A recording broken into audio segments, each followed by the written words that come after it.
Welcome to your roadmap to the latest in auto. Welcome to Highway Herald. Today we're diving into the challenges shaking up Europe's electric vehicle industry. Once seen as the future of clean transportation, the sector is now facing factory shutdowns, rising protests, and uncertainty. Major players like Audi and SVOLT are scaling back operations, and economic pressures, slow adoption, and shifting consumer priorities are taking a toll. In this video, we'll explore 7 key reasons why Europe's EV factories are struggling. Trust us, it's worse than you think. Let's dive in.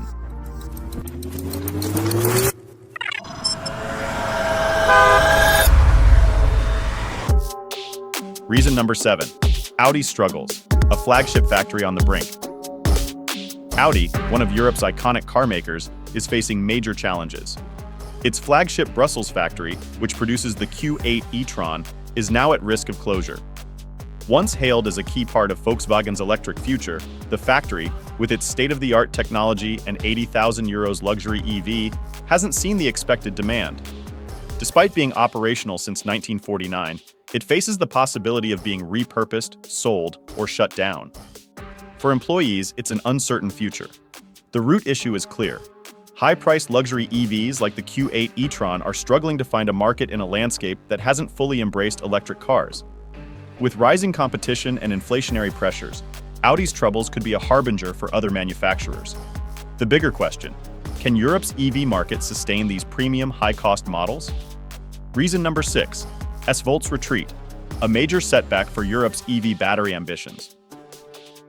SVOLT, once seen as a potential game-changer in Europe's EV battery industry, has made an unexpected move by retreating from the market. The Chinese battery giant had big plans to set up shop in Europe, with 2 massive factories planned for Germany, each with a whopping price tag of €2.7 billion. But by January 2025, SVOLT will shut down its entire European operation. So what happened? There are several factors at play here. The sluggish demand for EVs in Europe, coupled with ongoing trade tensions between the EU and China, has made the region a less appealing place to invest. The company's own financial troubles back in China have also contributed to the decision. SVOLT's pullback is a blow to Europe's hopes of becoming a leader in EV production. Without strong investment in battery manufacturing, Europe could fall behind in the race to secure a sustainable and competitive EV market. Reason number 5. Sales slump. Is Europe losing its appetite for EVs? Despite Europe's push toward EVs, sales trends are mixed. While the UK and Netherlands are seeing growth, the overall picture isn't as promising. In the first 9 months of 2023, EV sales across Europe dropped by 4%, signaling a slowdown in consumer interest. In Germany, Europe's largest car market, sales fell by 20%, following the government's decision to end EV subsidies. This has led to hesitation among potential buyers. However, the UK saw a 14% increase in sales, and the Netherlands grew by 7.8%. While some regions are experiencing growth, others like France, Norway, and Sweden are seeing declines. This raises the question: is Europe truly ready for a fully electrified future, or is the market still struggling to gain momentum? Before we delve deeper, we'd appreciate it if you could subscribe to Highway Herald. Your support fuels our passion to create more content like this. Now let's explore reason number 4, the luxury EV crisis. Are European automakers missing the mark? Europe's luxury EV dilemma is becoming a significant hurdle in the region's electric vehicle push. While automakers have invested heavily in high-end electric vehicles, the results have been underwhelming. Audi's €80,000 Q8 e-tron is a prime example. Marketed as a premium vehicle for early adopters, the high price tag has proven to be a barrier, with few consumers willing to spend that much on an electric car. In 2023, only 902,000 electric cars were sold in the EU, making up just 12.6% of new car sales, while gasoline and diesel vehicles still dominate. The luxury EV sector appears out of touch with the average European consumer, who prefers more affordable traditional vehicles. The rise of budget-friendly Chinese EVs may also threaten Europe's luxury market, pushing automakers to rethink their strategies or risk being overtaken by more affordable options. Reason number 3, the Chinese EV surge, budget-friendly competition, and European tariffs. A wave of affordable Chinese EVs is washing over the European market, offering compelling alternatives to the premium vehicles produced by local manufacturers. These budget-friendly options are quickly attracting buyers, but European manufacturers are feeling the heat. In response, the European Union has implemented tariffs on Chinese-made EVs, aiming to shield local manufacturers from this growing threat. This move has sparked a debate about the balance between protecting local jobs and ensuring a competitive market. Some argue that the tariffs are crucial for preserving European industry, while others believe it could result in fewer choices and higher prices for consumers. As we look ahead, the question looms: will these tariffs preserve European dominance in the EV market, or will they hinder progress by limiting competition? Reason number 2: EV subsidy cuts, a critical blow to the industry.